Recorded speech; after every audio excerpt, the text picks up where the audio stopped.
Em 1999, um filminho de terror independente fez algo incrível. Ele não só assustou todo mundo, mas basicamente reescreveu as regras do jogo no cinema. Hoje, a gente vai mergulhar na história de A Bruxa de Blair para entender como ele se tornou esse fenômeno cultural gigantesco, mudando para sempre o jeito de fazer e de vender filmes.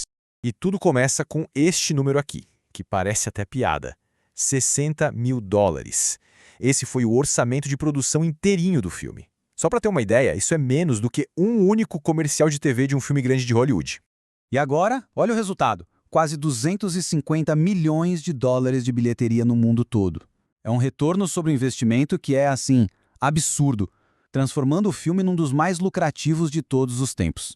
E isso nos leva à pergunta de $1 milhão, né? Como isso aconteceu? Como um filme feito com um troco de pão se transformou nesse gigante global? A resposta, é uma mistura de pura genialidade com muita inovação. A resposta começa com a própria estrutura do filme. Os criadores não fizeram só mais um filme de terror. Eles criaram uma experiência inteira, baseada num conceito que era enganosamente simples, mas extremamente poderoso. O filme foi todo apresentado como um pseudo-documentário. A ideia central era que o público não estava assistindo a uma ficção, mas sim a uma filmagem real que tinha sido encontrada.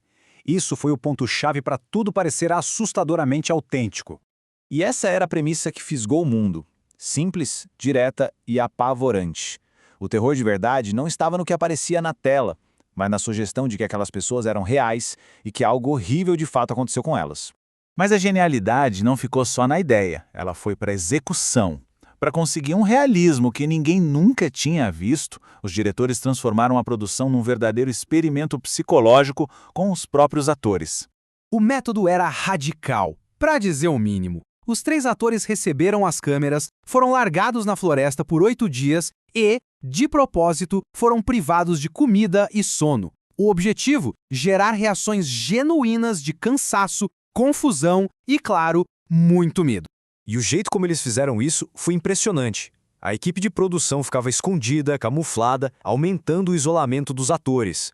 Os diálogos eram todos improvisados e, de noite, a própria equipe ia lá aterrorizar eles com barulhos e objetos estranhos para garantir que o medo capturado pela câmera fosse 100% autêntico. Essa frase resume tudo. O que a gente vê na tela não é só atuação. As reações dos atores eram de verdade porque, para eles, a situação era real. A linha que separa a performance da realidade foi completamente apagada. Agora, se a produção foi genial, a forma como o filme foi vendido para o público foi de outro mundo. A campanha de marketing é até hoje um caso estudado como um dos maiores da história do cinema. A estratégia foi revolucionária. Eles não venderam A Bruxa de Blair como um filme, mas como um fato. A campanha inteira foi montada para convencer o mundo de que Heather, Michael e Joshua eram pessoas reais que estavam de verdade desaparecidas. O impacto foi gigantesco. A campanha gerou um burburinho na internet, que na época era uma super novidade que ninguém nunca tinha visto. Até os críticos que não gostaram do filme tiveram que admitir. A tal propaganda foi uma obra de gênio. Com esse sucesso todo, claro, veio o debate. O filme se tornou um marco cultural, mas também dividiu completamente a opinião de críticos e do público, deixando para trás um legado bem complexo.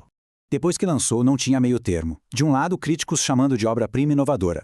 Do outro, gente achando que era um truque superestimado, irritante, um experimento que simplesmente não funcionava como filme. Críticos, como o Paul Tatara, da CNN, por exemplo, entenderam que a câmera tremida e a confusão não eram falhas, mas as maiores qualidades do filme. Para eles, era essa técnica que criava uma sensação única de desorientação e de pavor.